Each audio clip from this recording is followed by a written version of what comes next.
کہ قائد اعظم جو ہیں وہ اسلام کی قوالی کرتے تھے اور وہ کہتے تھے کہ یہ مسلم لیگ گھٹیا مقصد کے لیے قائم ہے۔ کیا جرم تھا اس کا؟ کون سی بات؟ کوئی اسلامی تاریخ میں کوئی ایسا واقعہ خلفائے راشدین کا کہ انہوں نے کسی کی پابندی لگا دی ہو کہ بھائی تم لکھ نہیں سکتے، تم اس کا حضرت عمر کو اس کی اطلاع دے دی گئی، مخبری کا نظام تھا۔ تو سب سے پہلے میں آپ سے یہ پوچھنا چاہتا ہوں کہ آپ نے گاہے بگاہے یہ کہا ہے اپنی تقریروں میں اور تحریروں میں کہ قائد اعظم جو ہیں وہ اسلام کی قوالی کرتے تھے۔ جب آپ قوالی کا لفظ استعمال کرتے ہیں تو لوگوں کے ذہنوں میں کوئی ابہام پیدا ہو جاتا ہے۔ کچھ لوگ جو کم فہم ہیں میرے جیسے، وہ یہ سمجھتے ہیں کہ شاید ڈاکٹر صاحب کا کہنے کا مقصد یہ ہے کہ قائد اعظم کو دل سے تو کوئی اسلام کے ساتھ لگاؤ نہیں تھا، بلکہ وہ سیاست کی خاطر اسلام کے نام کو وہ استعمال کر رہے تھے۔ مگر جو زیادہ علم والے ہیں، ظاہر ہے کہ وہ شاید آپ کے نقطہ نظر سے یہ بات نکالتے ہوں کہ نہیں، قائد اعظم جو ہیں وہ اسلام کے شیدائی تھے اور احیاء اسلام کے لیے وہ کوشش کر رہے تھے۔ تو آپ ذرا کوئی وضاحت فرمائیں گے اس بات کی؟ میں نے اصل میں یہ لفظ استعمال کیا ہے قوالی کے ساتھ ایک مشابہت۔ قوالی میں تکرار بہت ہوتی ہے۔ ہاں بالکل ٹھیک بات ہے، تو اور لوگ حال میں آ جاتے ہیں۔ ہاں، دو حال میں آ جاتے ہیں۔ ٹھیک۔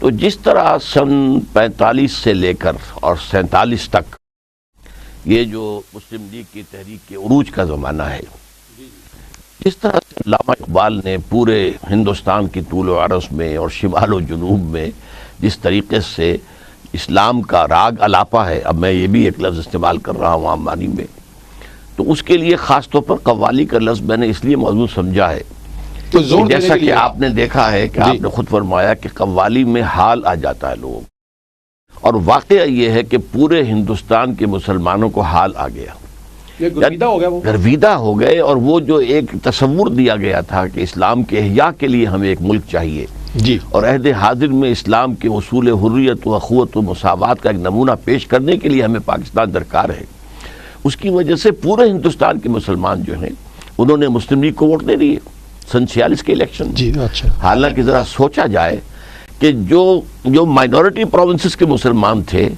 ان کا اس کو ووٹ دینا یہ مانی دارت ہے، ظاہر ہے انہوں نے تو پاکستان آنا نہیں تھا، اور ان کے صوبے تو نہیں آنے پاکستان میں۔ بالکل، تو میں سمجھتا ہوں یہ جذباتی بات تھی، قوالی میں جذبہ ابھرتا ہے۔ نہیں، مقصد یہ ہے کہ آپ یہ بھی کہہ رہے ہیں کہ قائد اعظم جو ہیں وہ اسلامی نظام پاکستان کے اندر لانا چاہتے تھے، دل سے چاہتے تھے، دل سے چاہتے تھے۔ یہ میں آپ سرچ کر دوں، قائد اعظم اپنی ابتدائی زندگی کے اعتبار سے مذہبی آدمی نہیں تھے۔ جی ٹھیک۔ قائد اعظم کا جو اٹھان بھی ہوا ہے، تربیت بھی ہوئی ہے، وہ کوئی کسی مذہبی ماحول میں نہیں ہوئی۔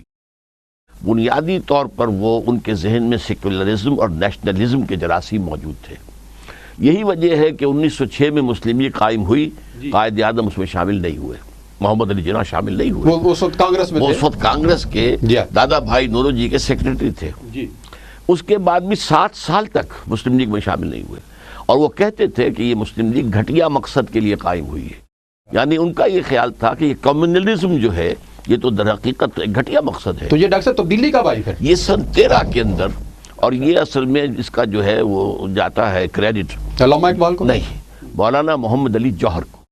ان کے کہنے پر یہ قائد اعظم جو ہے مسلم لیگ میں آئے 1913 میں، لیکن اس کے بعد بھی انہوں نے ڈوئل ممبرشپ جاری رکھی، کانگریس کی بھی جاری رکھی، وہ سفیر تھے، اور مسلسل کوشش کرتے رہے کہ ان دونوں کو قریب لائیں۔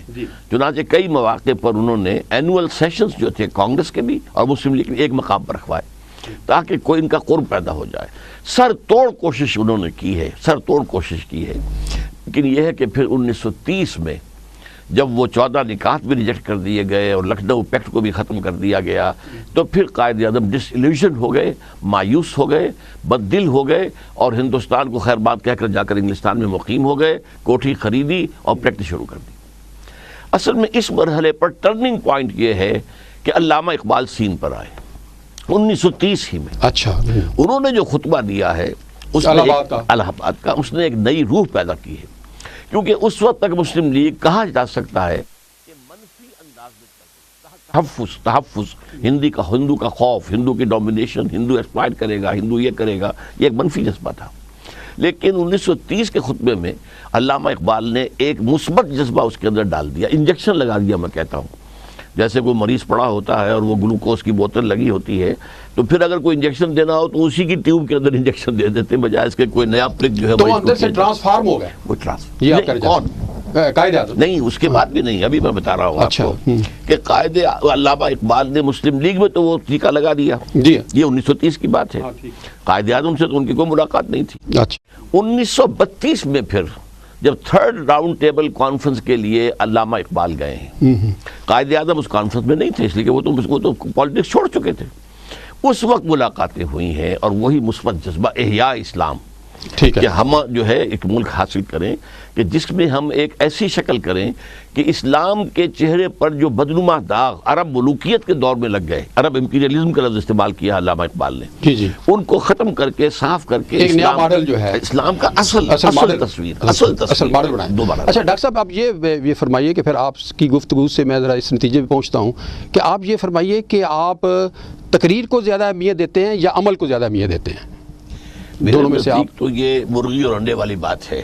اچھا، اگر تو تقریر اور عمل میں ہم آہنگی ہے تو یہ ہے جو مطلوب ہے. آپ وہی بات کہیں جو آپ کرتے بھی ہوں، جو آپ وہی کریں جو کہتے بھی ہوں. بالکل ٹھیک. اب اگر اس میں کوئی فرق ہے قول اور عمل کا، تو قرآن مجید نے تو پھر اس کی بہت نفی کی ہے. لما تقولون ما لا تفعلون. بالکل ٹھیک. میں اس لیے میں نے یہ سوال پوچھا آپ سے کہ جب پاکستان بن گیا، قائد اعظم جو ہیں وہ گورنر جنرل بن گئے اور وہ 1 سال جو ہے نا گورنر جنرل پاکستان کے رہے. تو آپ یہ بتائیے کہ وہ 1 سال کے دوران انہوں نے کون سے ایسے اقدامات کیے کہ جس کو آپ یہ کہہ سکتے ہیں کہ وہ اسلامی نظام لانے کے لیے انہوں نے کوشش کی؟ اصل میں اس 1 سال کے دوران میں تو ایک تو قائد اعظم کی تقریر وہ بھی ہے کہ جو اس تصور کے خلاف پیش کی جاتی ہے 11 اگست والی، وہ تو میں اس کا ذکر نہیں کر رہا. بہرحال نہیں کیجیے. اصل میں اس میں بھی جو بات قائد اعظم نے کہی ہے اس کا بھی میں بعد میں حوالہ دوں گا، لیکن اس کا جو تاثر لیا گیا تھا اس کی نفی پھر Karachi high court bar association کے جلسے میں قائد اعظم نے کر دی کہ کچھ لوگ شرارت کر رہے ہیں کہ یہ نتیجہ نکال رہے ہیں کہ پاکستان میں اسلامی شریعت نافذ نہیں ہوئی. لفظ شریعت آیا ہے، یہاں کا سارا قانون شریعت. لیکن میں تو عملی اقدامات کی بات کر رہا ہوں نا، عملی اقدامات کیونکہ 1 سال تو ملا نا ان کو اور وہ آل پاورفل تھے، تمام اختیارات ان کے پاس تھے. اگر جیسے آپ فرماتے ہیں کہ یا اسلام کے لیے ان کے دل میں کوئی تبدیلی آئی تھی تو 1 سال تو موقع ملا نا ان کو. نہیں، اصل میں اس میں آپ جو جمپ کر گئے نا، کہ پہلے تو ہم یہ نوٹ کریں کہ جب علامہ اقبال کی پرسویشن پر اور ان سے کنونس ہو کر قائد اعظم، جو اس وقت تک قائد اعظم نہیں بنے تھے، جب ہندوستان واپس آ گئے ہیں، پھر وہ مسلم لیگ کے صدر تا حیات بنے ہیں، اس کے بعد کا ان کا جو رول ہے وہ لفظ قوالی، کہ اسلام اور اسلام کا احیاء اور اسلامی قانون، اسلامی تہذیب، اس سب کا جو ہے انہوں نے راگ الاپا ہے.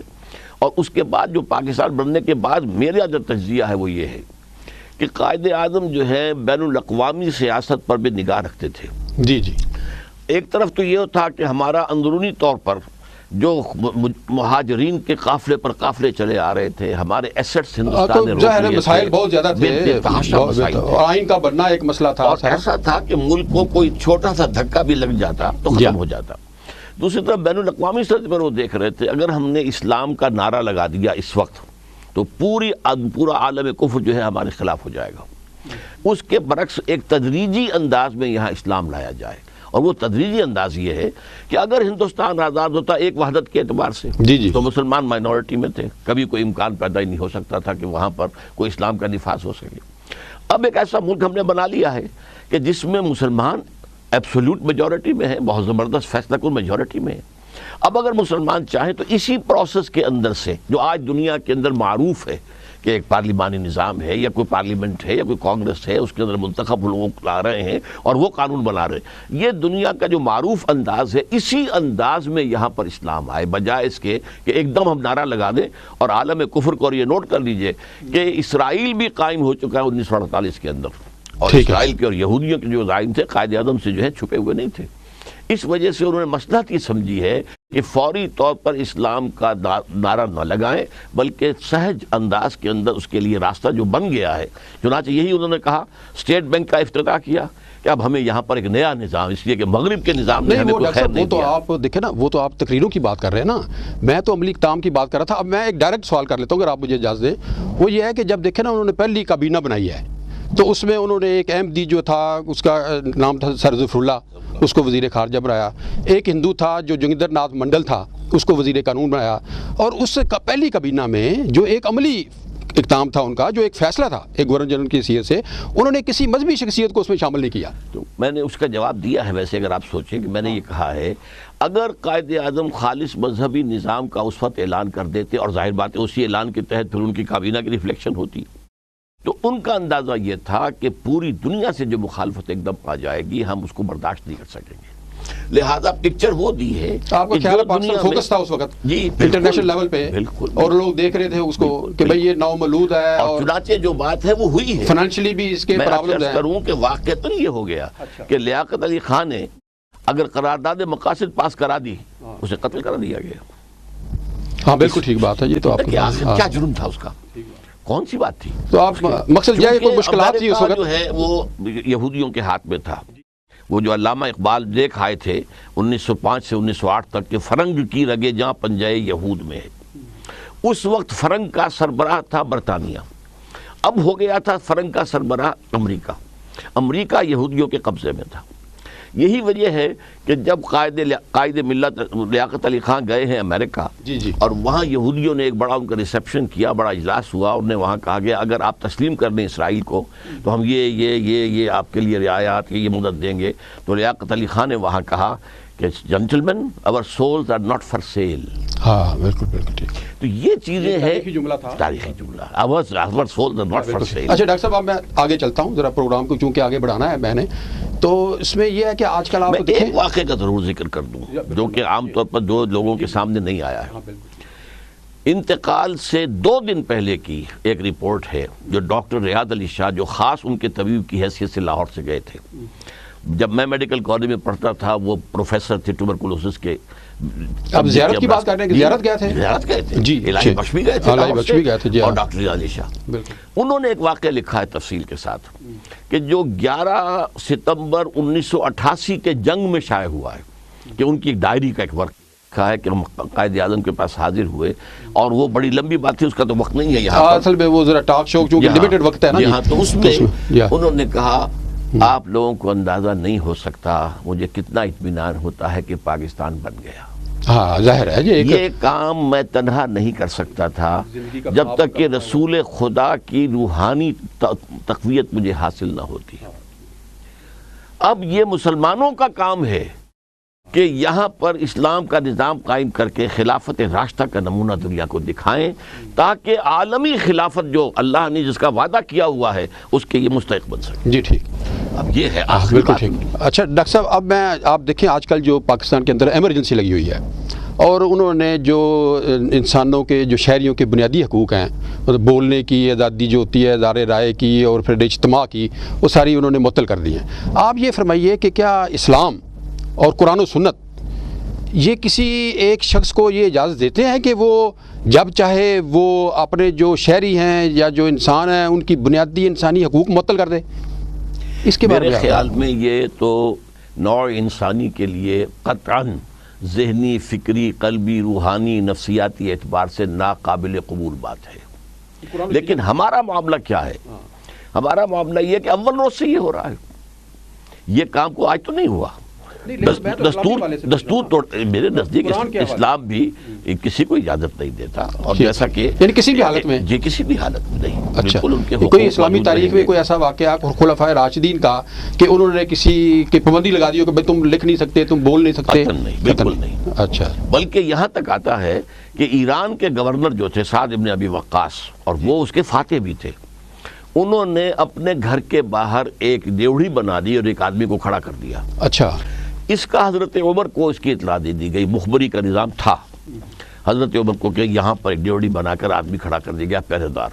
حضرت عمر نے ایک قاصد بھیجا اور خط بھیجا، جاؤ جاتے ڈیوڑی کو آگ لگا دو، اور خط میں لکھا کہ اے عمر اے سعد، لوگوں کو ان کی ماؤں نے آزاد جنا تھا، تم کون ہوتے ہو انہیں اپنا غلام بنانے والے؟